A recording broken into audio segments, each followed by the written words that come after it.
Hello à tous, bienvenue dans la vidéo de la pleine lune du 11 juin 2025. On va parler de la lune sacrée, la lune blanche et l'aura de vent. Ce sont les trois harmoniques obtenues par le calcul de cette journée. On est dans la période Gémeaux, pour faire la petite parenthèse astrologique. Un soleil Gémeaux qui nous donne envie d'entrer en lien, de communiquer, de nous exprimer, peut-être même de défendre des idées, des opinions. Parce que la lune, elle est en face dans le signe du Sagittaire, qui a besoin de sens, qui a besoin d'enseigner, de transmettre, qui va aller droit au but et qui est en quête de vérité, effectivement. Il y a un côté spirituel. Alors, il est possible que dans cette période, ce que je vais vous dire par rapport à la lune sacrée, eh bien, je vais vous parler de la croyance qu'on ne veut pas lâcher. Il ne s'agit pas de la petite croyance limitante de type je ne suis pas à la hauteur parce que quand j'étais petit, blablabla, blablabla, etc. Je ne parle pas de ça. Je parle de cette croyance qu'on ne veut pas lâcher, qu'on veut défendre, parce qu'on sait que c'est la vérité. On a tous ce sentiment, à un moment donné, de détenir la vérité. Et il est possible, dans ce besoin de s'exprimer, dans cette période où on entre en relation, où on va créer du lien, eh bien, il est possible que les vérités s'entrechoquent et que ça ne le fasse pas. Alors, cette vérité est-elle un pays sans chemin? Ça, c'est un clin d'œil à Krishnamurti, ce philosophe, ce grand philosophe du XXe siècle, il n'a pas dit ça comme ça à tout hasard. Ce ne sont pas des paroles en l'air. Krishnamurti a dissous l'ordre de l'étoile, dont il était le chef.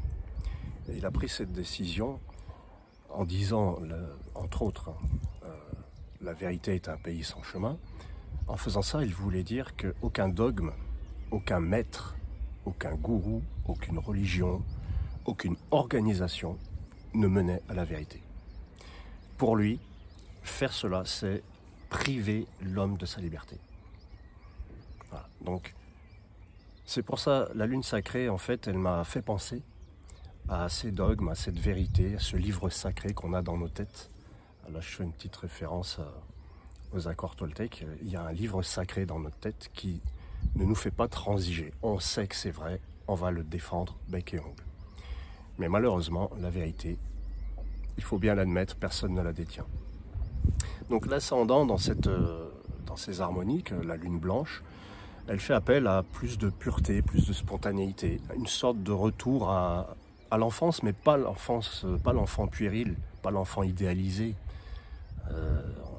J'idéalise pas l'enfant là dans cette idée-là. La lune blanche, elle symbolise simplement le fait que l'enfant, quand il arrive, il ne crée pas une organisation spirituelle pour imposer sa vérité.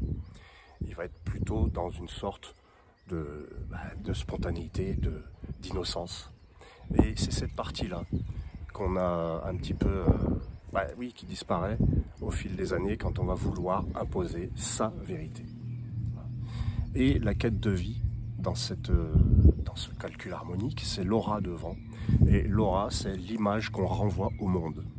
Et j'ai le sentiment que quand on veut vraiment défendre sa vérité, quand on veut l'imposer brutalement à l'autre, c'est plus pour sauver une apparence. C'est plus pour redorer un blason, sauver une image, que véritablement être à la recherche de la vérité. Doutez de ceux qui trouvent la vérité, suivez ceux qui la cherchent. C'est ça aussi. Donc c'est vrai qu'il y a un appel à une prise de recul dans cette lune, prise de recul par rapport à ce qu'on croit vrai. Parce que, posons-nous la question, si vous pensez que quelque chose est vrai, et si vous le tenez comme la vérité absolue, comment vous le savez? Comment vous le savez? C'est une vraie question à se poser, ça. Donc ces conseils, entre guillemets, ces pistes que je donne par rapport aux symboles apportés par la lune sacrée, la lune blanche et l'aura de vent, et puis aussi par l'axe Gémeaux-Sagittaire, c'est que le conseil, c'est que oui, vous allez peut-être être confronté à ces tensions ou à ces discussions dans lesquelles votre vérité ne sera pas entendue. Et qu'est-ce qu'il faut faire dans ces cas-là? Juste se rappeler que si je suis vraiment en quête de vérité, je ne vais pas l'imposer. C'est tout. J'impose pas une vérité.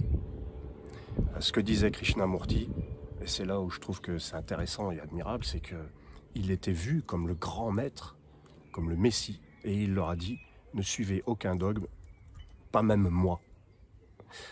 Il avait quelque chose à faire sur cette terre et c'était ça, c'était rendre la liberté aux gens. Et moi, ça me parle, ça me fait vibrer.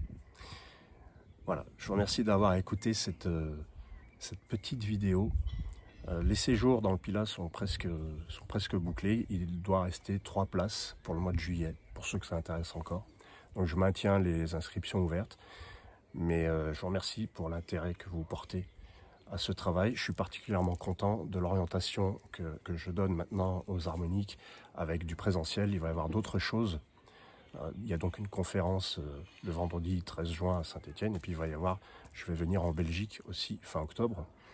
Et il va y avoir plein de choses comme ça que je vais proposer où il y aura de l'échange, des choses vivantes, pas seulement du virtuel, pas seulement de l'internet. Et ça fait plaisir.